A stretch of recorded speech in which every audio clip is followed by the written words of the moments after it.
latest videos coming in from Israel.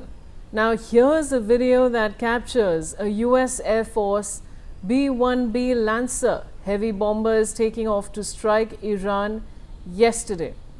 And with that, I have Commodore D.S. Sodhi, he's a defense expert, joining me. Commodore Sodhi, this development that we're sharing with our viewers, what do you have to say about this and all the other scenarios that are unfolding on day 9?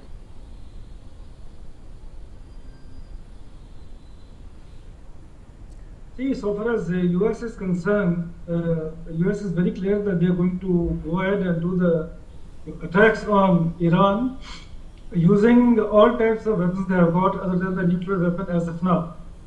They will use the cluster bombs, they will also use the bunker busters to see to it that the facilities of Iran, the nuclear facilities as well as the missile production facilities which are underground, they are damaged. So, it's nothing new. America will do this, and America is determined to see to it that all the military, power of Iran, whether it's Navy or the IRGC, or you can say the facilities of these missiles and the launchers, they are going to be destroyed. All right. Commodore Sodhi, please stay on with me. I'll come back to you. Now, the Israeli Ministry of Health has stated that at least 1,929 people have been hospitalized, including 157 in the past 24 hours, since the start of the Iran war. The ministry said that 9 people were in serious condition, 42 moderate and 70 minor. It added that a significant number of those arriving at hospitals are injured while descending to the protected areas. Commodore Sodhi, you and I have discussed in the past as well that, the kind of devastation that's happening across the world, and war, of course, is never the solution. And Commodore Sodhi, there was this interesting thing that came out 2 days prior, which was about Donald Trump, who gathered pastors at the White House and he prayed for divine wisdom. What kind of wisdom is this with so much devastation? Vishali, all I have to say is that the way the war is going on, the way the conflict is going on, it is going to create much more devastation. It seems the information which is coming from Israel is, piecemeal. Looks like Israel media is gagged. The casualties in Israel are not coming out. And I think the casualties in Israel are quite a bit.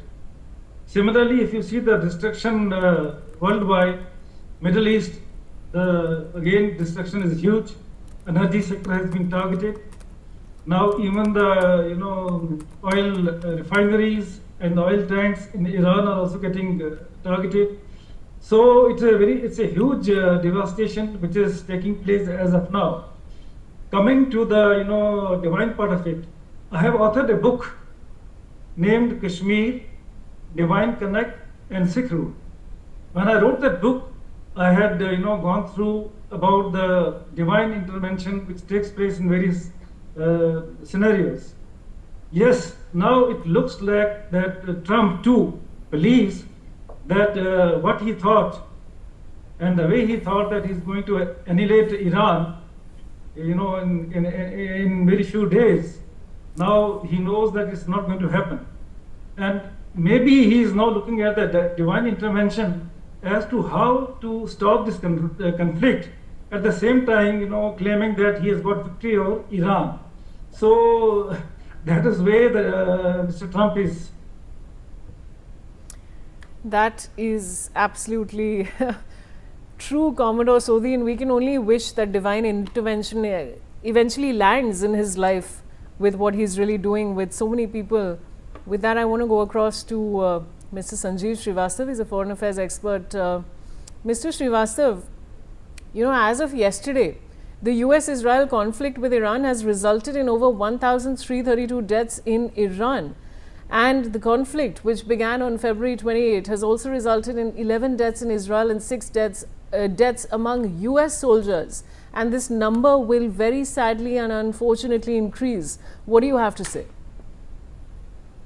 These are very minimal numbers as far as Iranian casualties are concerned, because bombs are dropping everywhere, and as President Donald Trump himself had stated, and rather had given this kind of a warning that this entire situation will be very challenging for the people of Iran.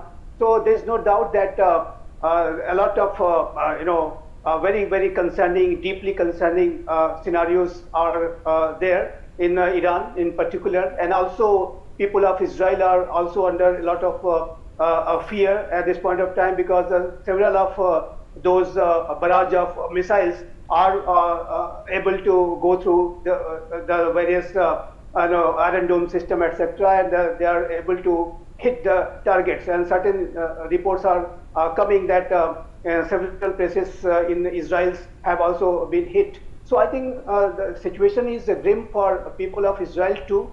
Those tourists, those who are stuck in those situations. Also, if you look at in the Middle East region, in Dubai and other places, people are concerned. People are stuck, and the international community is very much concerned because the energy supply chains are stressed at this point of time. Oil and gas prices are going up, and it is creating a lot of stress for the global energy supply chains. So I think this is entire situation is not good for any party whatsoever. And United States of America has lost their 6 of their soldiers, and so only one solution of entire this mess which has been which is there at this point of time is to return back to the path of diplomacy and dialogue, and that's the way out. I think that kind of a wisdom, unless until it prevails, which I believe that it shall prevail in times ahead. It is not that the